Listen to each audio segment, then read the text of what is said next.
if you will. King Charles and Queen Camilla. It's Queen Camilla's birthday today. She's 77 years old, so she'll be celebrating that. The King and the Queen have just emerged from the robing room where they have put on their robes, and the King is wearing the crown, which has 300 jewels in it. They're making their way towards the House of Lords, where the King and Queen will take up their thrones, and that will precede what will then be the reading of the King's speech. Now, the King's speech is not something that is written by the King. It is written by the government, and it's the government's way of outlining its reforms, what it intends to do over the next 5-year legislature. But the King's speech is something that you get every time there is a state opening of Parliament. This is the third time that King Charles has done this. The last time was for the Conservative Prime Minister Rishi Sunak, and the time before that was when King Charles stood in for his mother, Queen Elizabeth II, who was too poorly at that point to be able to come and take part in the state opening of Parliament, when he was accompanied at that time by Prince William. So the second official state opening of Parliament for King Charles II and Queen Camilla, who have now taken up their thrones in the House of Lords. Now, we're going to wait until the MPs from the House of Commons, which is just next to the House of Lords, are then summoned in to the House of Lords to listen to the King's speech.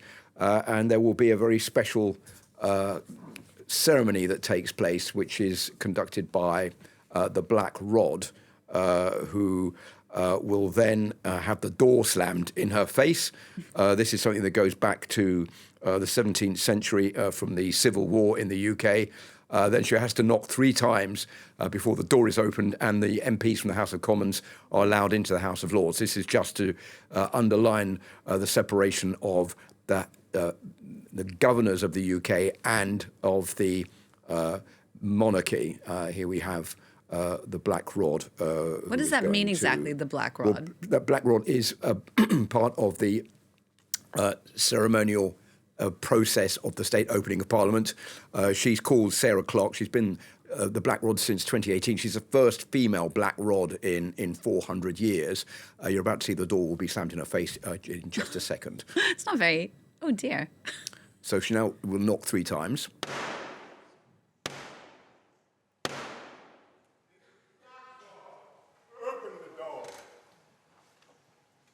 Door will be open, and now they will let in the MPs from the House of Commons, who will be admitted to the House of Lords for the reading of the King's speech. This is the coming together of the House of Commons, which is the democratic elected body in the UK, the House of Lords, which is not democratically elected, and the monarchy. So all 3 are reunited together for the King's speech. Now, one other thing which is interesting is that while this is taking place, there is one MP who is taken hostage and kept in Buckingham Palace to make sure that there is no, as they say in UK, skullduggery to try to kidnap the King.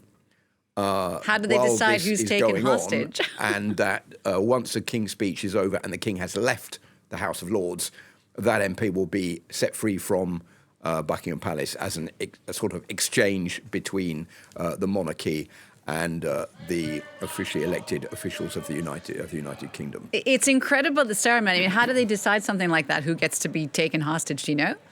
I think there is a decision made within MPs about who would like to do that. It's just one person every year, which is part of the ceremony. It's not the only ceremony that takes place. Remember, there was the gunpowder plot in the UK in 1666. Where Guy Fawkes tried to blow up the Houses of Parliament. Every time there is a King's speech, there is an inspection of the cellars of the House of Parliament to make sure there's no gunpowder or weapons there to cause trouble. Philip, there we see Rishi Sunak, so the outgoing British Prime Minister, alongside Keir Starmer, the incoming Labour Prime Minister, looking quite chummy there. It's funny because depending on who is running the country, the relationship can either be friendly or unfriendly. I think this is the first time we've actually seen Keir Starmer since the Conservative Party lost the elections on the 4th of July. A reminder that Labour got a crushing victory in that election, 412 seats out of the 650 seats in the Houses of Parliament, only 121 seats for the Conservatives. So we're not sure how long Keir Starmer is going to be leader of the Conservative Party for. There's going to be a leadership challenge, a leadership change. But certainly he and Keir Starmer seem to be getting on quite well. Keir Starmer, of course, leader of the Labour Party. Compared to some of the earlier leaders, like, for example, Boris Johnson and Jeremy Corbyn. Jeremy Corbyn and Boris Johnson didn't really get on that well. And when they were walking together for the Queen's speech back then, it looked a little bit painful, the relationship between the two men.